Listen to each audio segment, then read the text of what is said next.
Vamos lá, gente.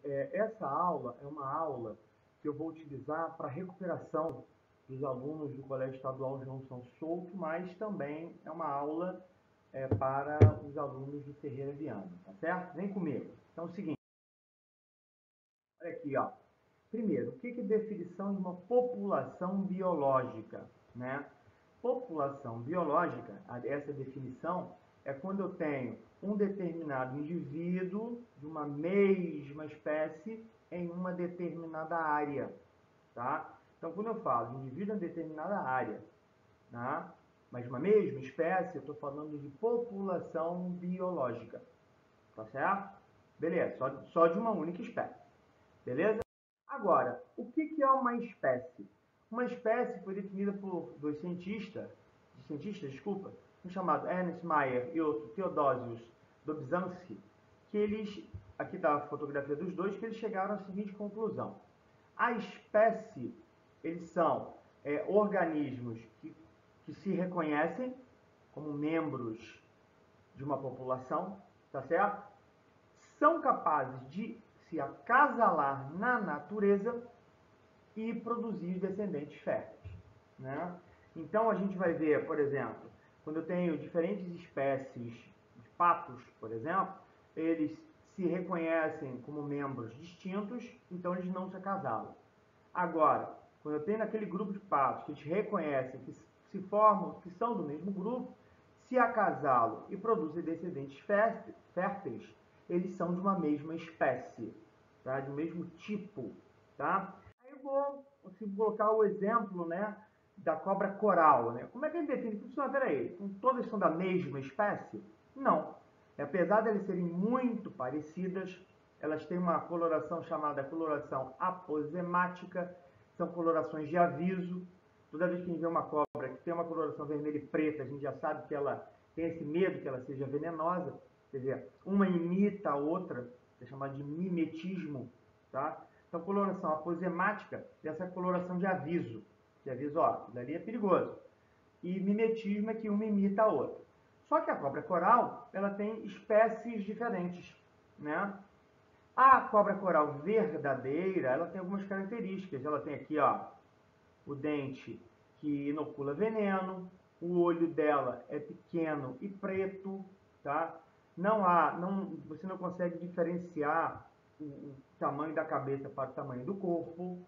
Já a cobra falsa, ela não tem o dente para inocular o veneno, os olhos são grandes, ela é mais grossa, tá certo? É claro que um especialista sabe definir. Então, nota, apesar de ser parecer da mesma espécie, elas são de espécies diferentes. A espécie não é definida somente pela característica física, tá?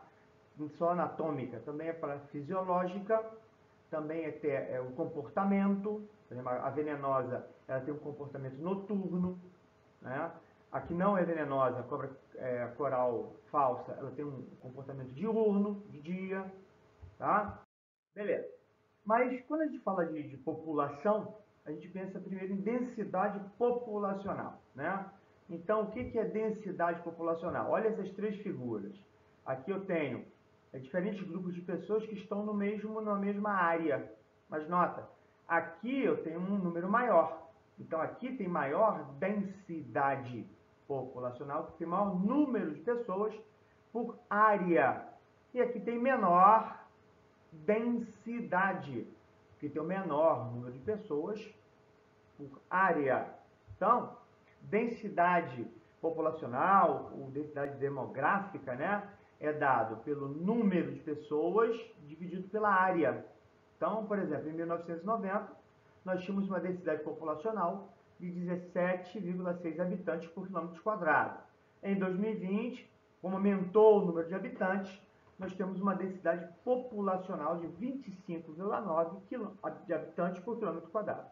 Então, muitas das vezes, em biologia, é preciso ver qual o número de habitantes de uma certa espécie por um certo quilômetro quadrado, por um certo volume, no caso de um lago, etc.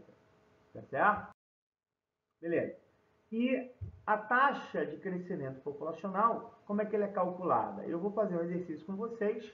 A taxa de crescimento populacional, aqui, ó, o número final, né, de indivíduos menos o número inicial, dividido pelo número inicial e tudo isso dividido pelo tempo. Tá certo? Então vamos lá. Vamos observar aqui duas espécies, uma bactéria A e a bactéria B. Vamos ver a taxa de crescimento populacional dela. Vamos lá. Primeiro, número final menos número inicial. Vamos ver primeiro a bactéria A. 40.000 menos 10.000 igual a 30.000. Dividido pelo número inicial. 30.000 dividido pelo número inicial, 10.000 igual a 3. Show? 3 dividido em 3 horas, porque é o tempo que eu estou verificando o crescimento populacional, eu tenho uma população por hora. Ou seja, a cada hora eu tenho 100% da população dobrando, né? Então eu tenho dobrando a população, ou seja, 100% a mais a cada hora. Tá? Vamos ver se a bactéria B ela tem uma taxa de crescimento mais alta ou mais baixa que a bactéria A. Vamos lá fazer o exercício. Tá? Então, ó, número de bactérias final, 500.000. 500.000. Número de bactérias inicial, 200.000. 200.000. 500.000 menos 200.000, 300.000 bactérias. A diferença entre o número final e o número inicial.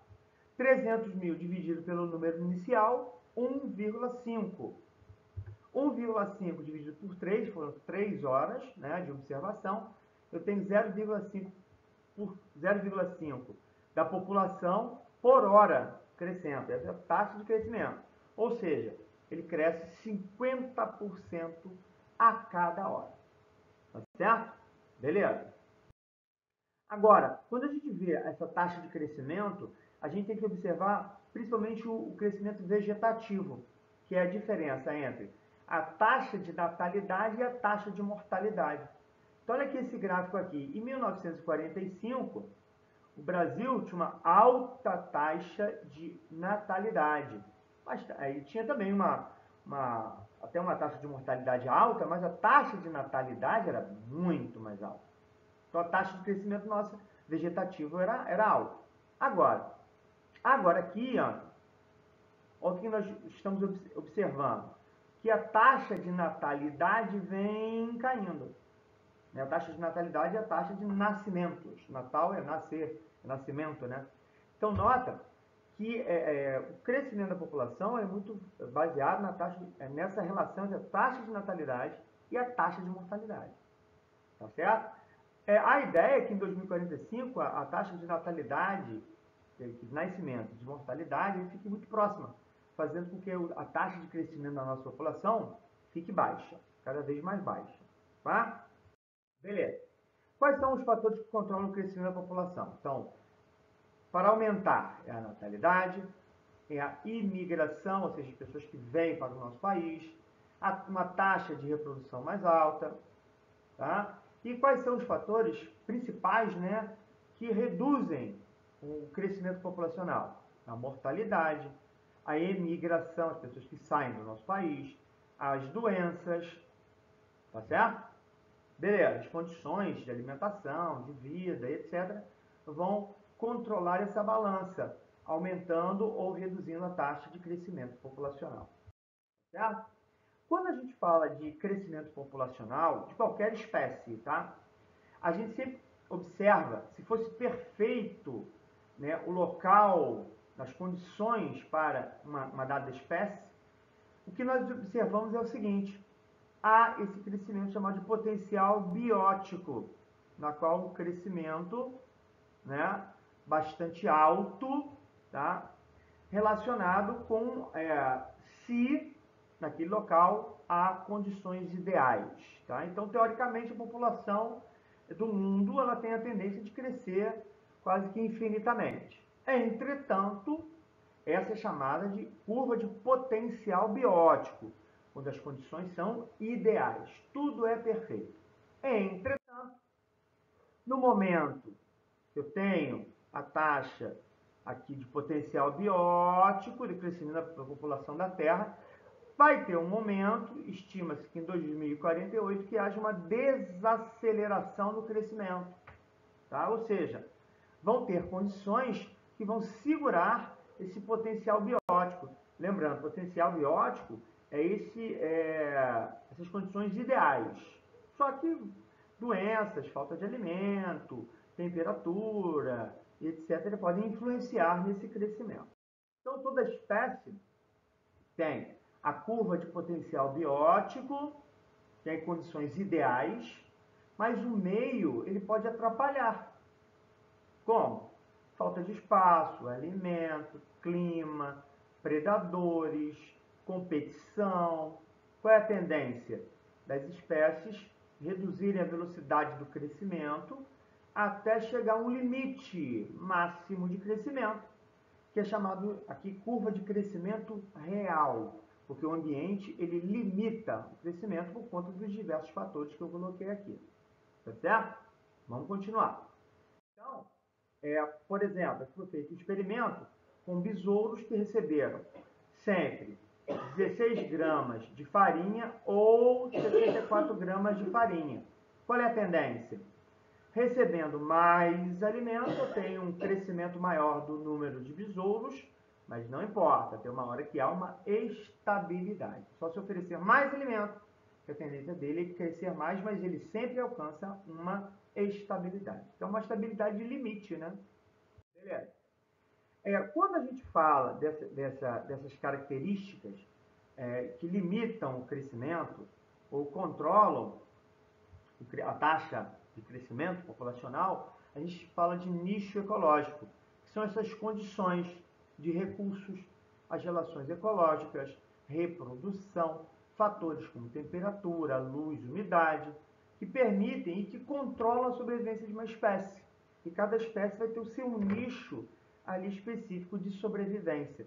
O nicho não é só o local é o habitat, mas o nicho são todas essas relações que permitem ou controlam a sobrevivência de uma determinada espécie. Tá bem? Beleza. Então, por exemplo, aqui eu tenho dois protozoários. Aqui um protozoário em cultura isolada, ele cresce, se estabiliza. Aqui tem um outro protozoário, cresce, se estabiliza. Só que quando eu coloco os dois protozoários juntos, um compete com o outro. E a tendência é um sobreviver e o outro entrar em extinção por conta dessa competição. Tá certo?